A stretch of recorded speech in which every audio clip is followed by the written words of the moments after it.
Good morning, Intuitives. Wanted to get this video out before I have to go into work.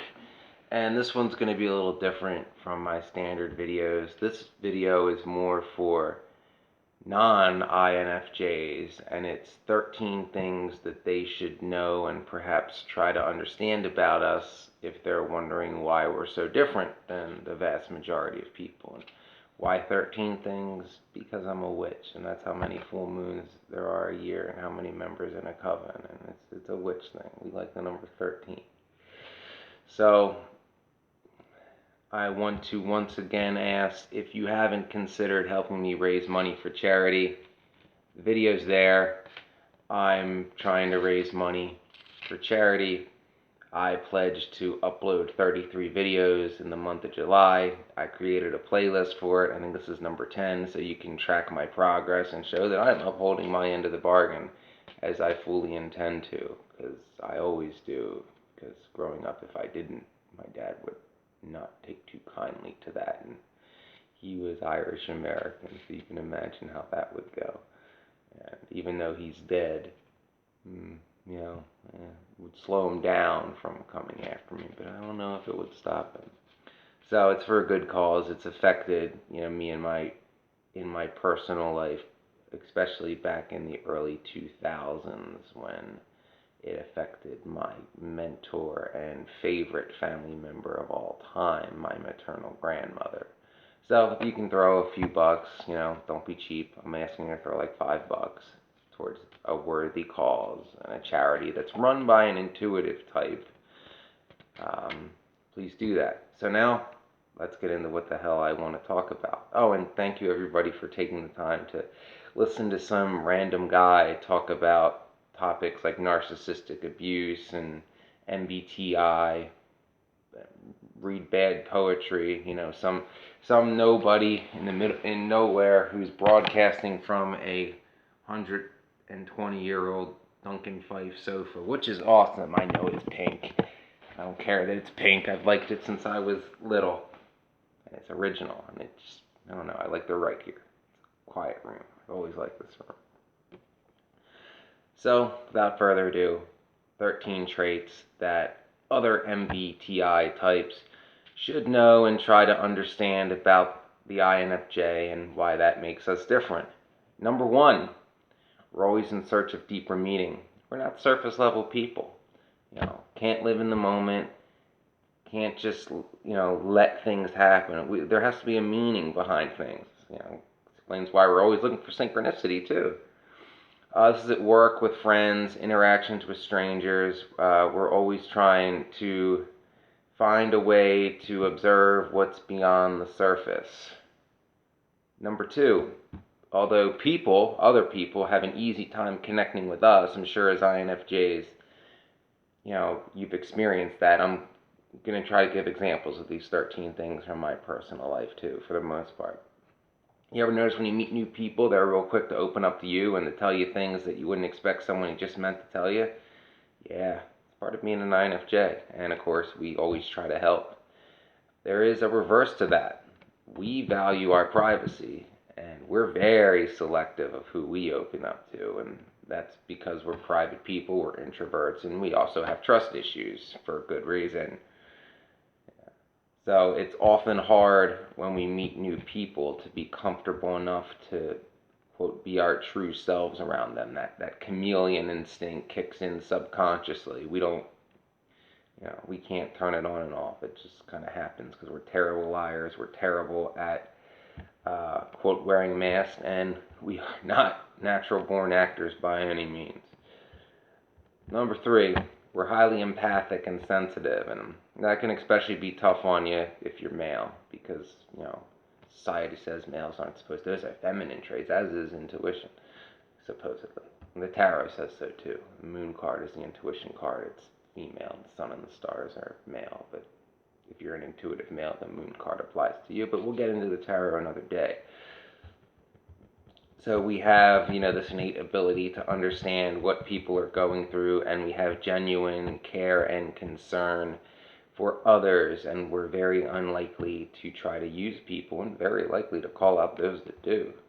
and sadly often targets of those people in our younger years, as I've said multiple times before. Okay, we find it easy to connect to people that are both introverted and extroverted. Though we love meeting and interacting with other people, and at times can actually be the life of the party and be the center of attention, although we don't like to do that very often. So we can go out, we're almost ambiverted. As INFJs, we are introverts, but we are the most extroverted of the introverts. And interesting enough, ENFJs are the most introverted of the extroverts. That's why we're so similar. And, those same cognitive abilities in a different order thing. Difference between those two types, ENFJs recharge by being around people. INFJs, it's like a battery. We can do it. We can almost essentially be an extrovert, but the battery drains and we need alone time to recharge, because once we're burnt out, and we got to recharge. It's like when your phone dies, you got to plug it in. Plugging us in is giving us alone time. Number 5, we enjoy learning, and this goes beyond like once you're out of university and stuff, particularly about society, cultures, people, literature, art, poetry, things of that nature, witchcraft, if you're me. We're always excited to learn something new and find interest in many things and like to expand our knowledge. So as INFJs, like me for example, I'm far more inclined, if I'm like relaxing, turning on the TV or on my tablet, I want to learn something. Think about politics or history or poetry. I don't want to watch just like some mindless reality show there's no meaning there. There's nothing for me to learn. It's very surface level, so no thanks. All right, number 6, we're idealists. We strive for an ideal outcome in every aspect of our life. We have very strong opinions and are driven by our values, and our values are, integrity is a big part of it, searching for unconditional love, being honest. We are the ones who tilt at the windmills. We challenge the status quo. We, try to burn down the old boys club. We break the wheel. All those things, that's INFJ things, both in real life and fiction. You look at historical figures or, well-known fictional characters that do those kind of things. Most of the time, they're one of us. Look at me. Look at the windmill I'm tilting at. One of the richest counties in the United States. Might have bit off more than I can chew, but only time will tell. So we're idealists. If a situation's broken, we're not just going to blindly accept the status quo and go, it is what it is. We're going to try to fix it, even if we're fighting way above our weight class. It's just who we are. It's in our blood. We can't help it. And we're natural born leaders. 7, sometimes we forget to take care of ourselves. We become so passionate about certain projects or helping other people, we become exhausted and weary. So sometimes you get wrapped up in that sense of life's purpose, like trying to help others, trying to make a difference, trying to have an identity of who you are by what you do for the world, that we neglect ourselves and smoke too many cigarettes or forget to eat or, don't sleep for a couple days. Not that I've done those things. Number 8. We are very deep and complex, but at the same time, we tend to live a very simple life. Basically, by that, money's not important to us. As long as we can pay our bills, have a one-bedroom apartment, not live paycheck to paycheck, we're set.